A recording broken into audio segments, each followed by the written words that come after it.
Hi everybody, it's Danny here from Angel Handmade Papercraft. Today I am working with a digital stamp from the Greeting Farm. I do apologise, this young lady is not available anymore. However, I have linked up another one which you might be interested in. Very similar with the gorgeous little starfish in the ear. I'm just fussy cutting her out using my EK Success Cutter Bee scissors. And I printed her onto some Express-It blending card and coloured her with Copic markers. It is one that I did colour a while ago, so I do apologise that I don't have the colouring on video, but I will have a list of the colours that I did use. The papers I'm using today are from Kaisercraft. It is the Coastal Escape, and I'm using the 6.5 inch pad. I've got a few linked up as best that I can. It is an older paper set. And I've got a doily here just for my stash. I love my doilies, so I've got quite a few of them in my little stash. And I wanted to try and use as many of these papers as I could, and I wanted to bring in the browns so that I could use some little die cuts that I had. I found all of these die cuts at a garage sale one day, and I thought they were absolutely gorgeous. I did actually find out where they came from. They are actually Magnolia doohickeys. Unfortunately, this was one of their boxes, the doohickey box number 26, the Under the Sea. So I have linked that up. The only place that I could find it for sale has actually now sold out, so I do apologise, but I'm sure you can find some similar sea type die cuts to use. So I'm just poking out the little bits out of the seahorse there.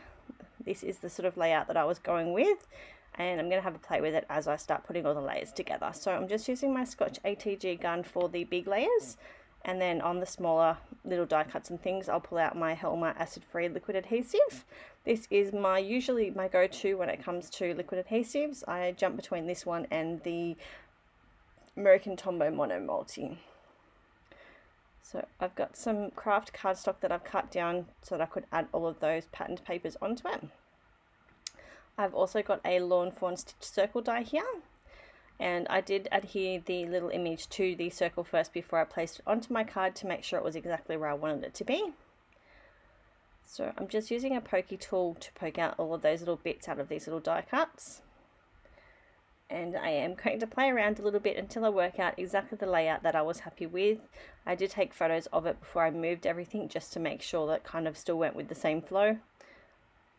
And just remember with this adhesive, less is more. This bottle has lasted me forever.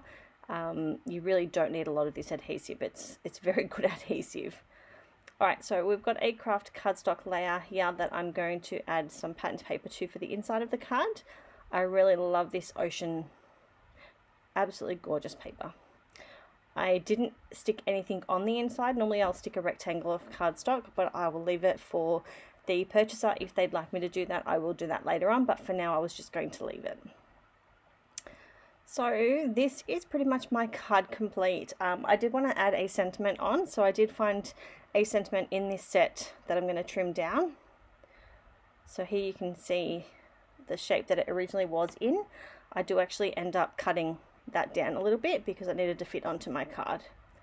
So I'm just using my EK Success scissors and then adhering it using that Helma acid-free.